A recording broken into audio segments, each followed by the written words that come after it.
আসসালামু আলাইকুম। প্রিয় দর্শক, অন্য মঞ্চের আলাপ চাইতে আপনাদের সকলকে আমন্ত্রণ জানাচ্ছি।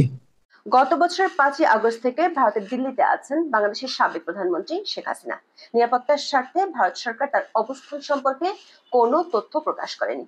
এমনকি তার সাথে পরিবারের দুই একজন সদস্য ছাড়া অন্য কারোর সাক্ষাৎও করতে দেয়নি। কিন্তু সম্প্রতি ভারত সরকার বাংলাদেশ আওয়ামী লীগ সভানেত্রী শেখ হাসিনার সাথে দলটির কয়েকজন নেতার সাক্ষাতের অনুমতি দিয়েছে। ফলে শেখ হাসিনা দেশ ছাড়ার 1 বছরের মাথায় প্রথমবারের মতো দলটির কয়েকজন শীর্ষ নেতার সঙ্গে মুখোমুখি বৈঠক করতে যাচ্ছেন। 26শে জুলাই দিল্লিতে শেখ হাসিনার বাংলোতে এই বৈঠক হতে পারে বলে ভারতের একাধিক সূত্র নিশ্চিত করেছে।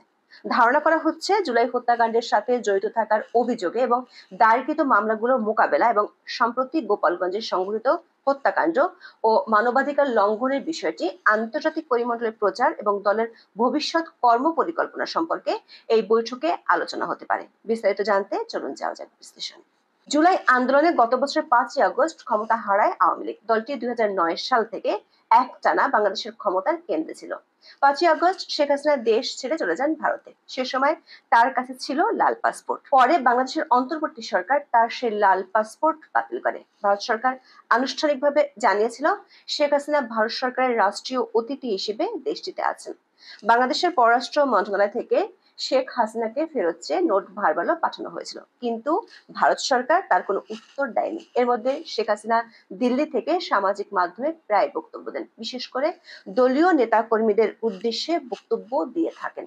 তেমন একটা বক্তব্যকে ঘিরে বাংলাদেশের আন্তর্জাতিক অপরাধ ট্রাইব্যুনালে আদালত অবমাননার মামলা দায়ের হয়েছিল।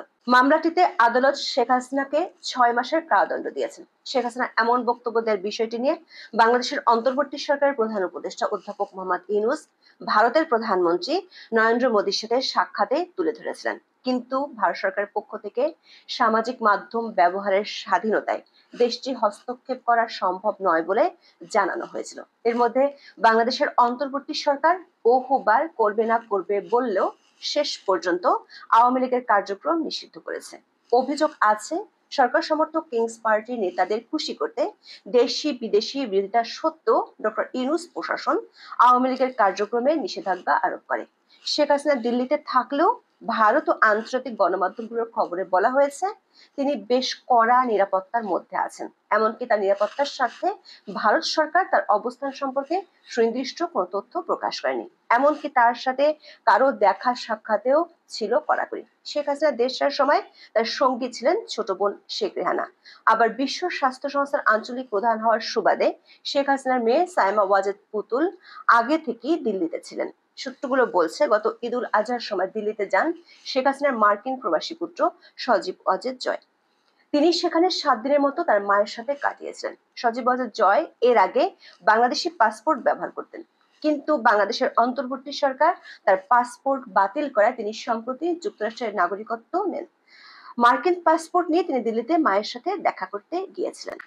দিল্লির পররাষ্ট্র মন্ত্রণালয়ের একটি সূত্র জানিয়েছে, বাংলাদেশের সাবেক প্রধানমন্ত্রী শেখ হাসিনার নিরাপত্তার কথা বিবেচনায় রেখে তার অবস্থান নিয়ে চূড়ান্ত সতর্কতা অবলম্বন করে আসছে ভারতের স্বরাষ্ট্র মন্ত্রণালয়। শুধু নিরাপত্তাই নয়, একজন অতিথি রাষ্ট্রপ্রধানকে যে ধরনের সুযোগ সুবিধা ও মর্যাদা দেওয়া হয়ে থাকে বাংলাদেশের সাবেক প্রধানমন্ত্রীর জন্য তাই বরাদ্দ আছে।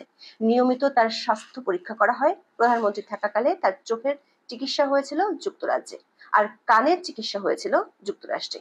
ভারত সরকারের পক্ষ থেকে পুরাতন চিকিৎসকদের সাথেও যোগাযোগ করা হয়েছে, কিন্তু গত 1 বছরে নিজ পরিবারের সদস্যরা ছাড়া অন্য কাউকে দেখা করার অনুমতি দেয়নি ভারত সরকার।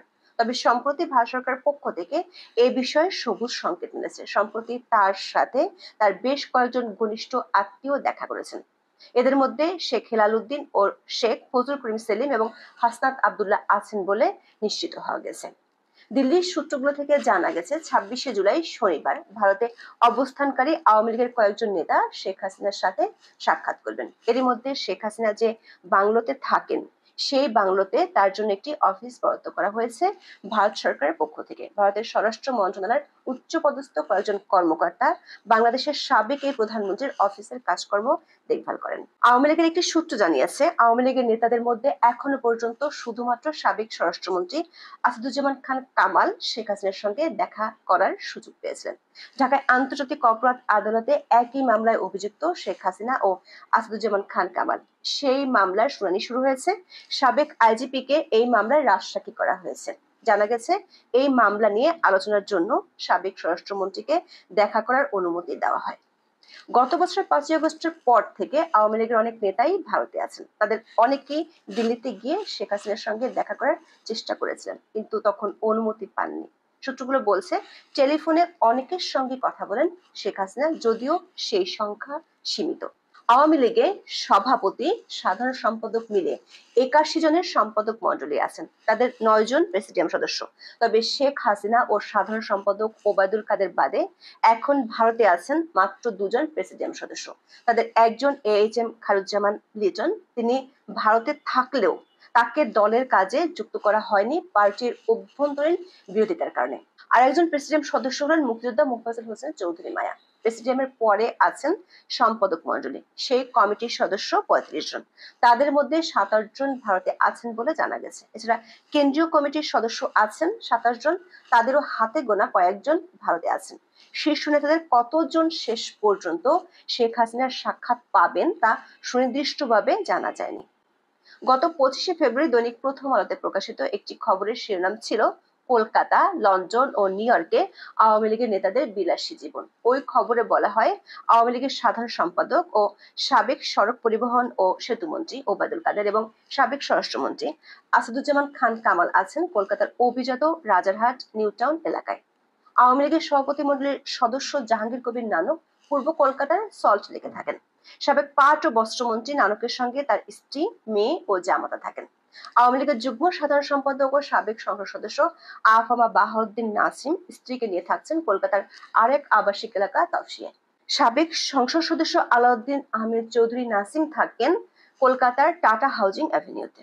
এছাড়া আওয়ামী লীগের প্রভাবশালী নেতাদের মধ্যে শেখ ফজলুল করিম সেলিম, শেখ হেলাল উদ্দিন ও তার ছেলে শেখ তন্ময়, নজরুল হামিদ বিপু, অসীম কুমার উকিল ও তার স্ত্রী অধ্যাপক অপু উকিল, যশোরের সাবেক এমপি শাহিন চাকলাদার, যুবলীগের সাবেক চেয়ারম্যান ওমর ফারুক চৌধুরী সহ অনেকেই কলকাতা সহ ভারতের বিভিন্ন স্থানে অবস্থান করছেন।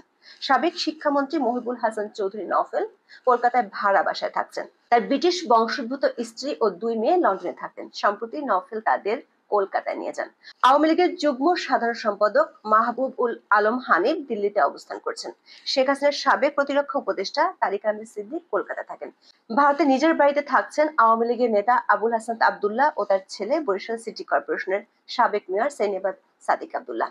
অন্যদিকে সাবেক চিফ হুইপ নূরি আলম চৌধুরী লিটন ও তার ভাই যুবলীগ নেতা নিক্সন চৌধুরী থাকছেন কলকাতায়।